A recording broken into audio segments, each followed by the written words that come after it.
दुनिया में बिजली एक ऐसी चीज है जिस पर मानव सभ्यता पूरी तरह से निर्भर है। लेकिन क्या आप जानते हैं कि कोयले से बिजली कैसे बनती है और फिर उसे बड़ी बड़ी तारों के जरिए हमारे घर तक कैसे पहुंचाया जाता है? बिजली बनाने के लिए जिस चीज का सबसे ज्यादा इस्तेमाल किया जाता है वो है कोयला।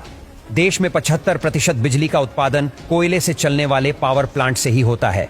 1000 मेगावाट का कोल प्लांट एक दिन में 9000 टन से भी ज्यादा कोयले का इस्तेमाल करता है।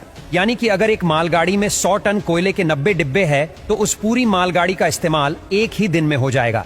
यानी कि एक साल के लिए कोयले से भरी 365 ट्रेन की जरूरत होगी। अब बिजली बनाने के लिए बॉयलर से लेकर टरबाइन और जनरेटर तक कई बड़े बड़े उपकरणों को चलाने की जरूरत पड़ती है, जिन्हें चालू करने में ही कई घंटे लग जाते हैं। ऐसे में कोयले से चलने वाला पावर प्लांट 24 घंटे काम करता रहे तो ही सस्ते में बिजली बन सकती है।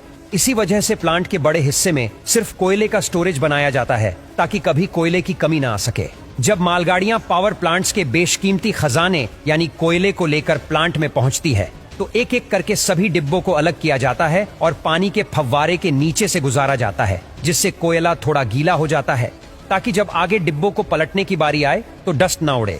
अब गीले कोयले वाले उन सभी डिब्बों को बारी बारी से एक निर्धारित जगह पर लाया जाता है, जहां एक मशीन उन्हें उठाकर पूरा ही पलट देती है, जिससे उन डिब्बों का सारा कोयला कोल यार्ड में नीचे लगातार घूम रहे कन्वेयर बेल्ट पर गिरता रहता है।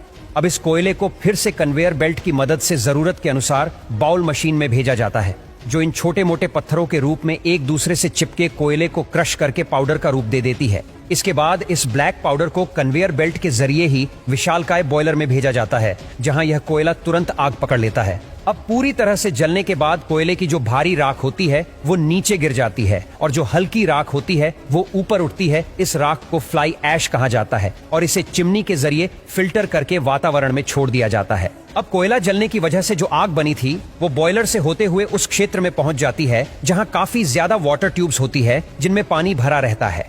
ये सभी ट्यूब्स हीट करके पानी को स्टीम यानी भाप में बदल देती है। जब ये स्टीम सुपरहिट हो जाती है तो पाइप का आगे वाला हिस्सा खोल दिया जाता है, जिससे स्टीम उन्हीं पाइप से ट्रेवल करते हुए आगे पहुंचती है। अब हम भाप को लेकर पावर प्लांट के उस हिस्से में पहुंचे जिसके बिना बिजली बनाना नामुमकिन है। जी हाँ, हम बात कर रहे हैं टरबाइन की, जो पाइप से निकली स्टीम यानी हाई प्रेशर वेपर की मार खाते हुए तेजी से घूमने लगती है। अब टरबाइन के घूमने की वजह से एक हाई मैकेनिकल एनर्जी जनरेट होती है, जिसे तुरंत एक बड़े जनरेटर में भेजा जाता है, और इसी मैकेनिकल पावर की वजह से उस जनरेटर की मैग्नेटिक फील्ड डिस्टर्ब हो जाती है और उनमें इलेक्ट्रिसिटी जनरेट होने लगती है।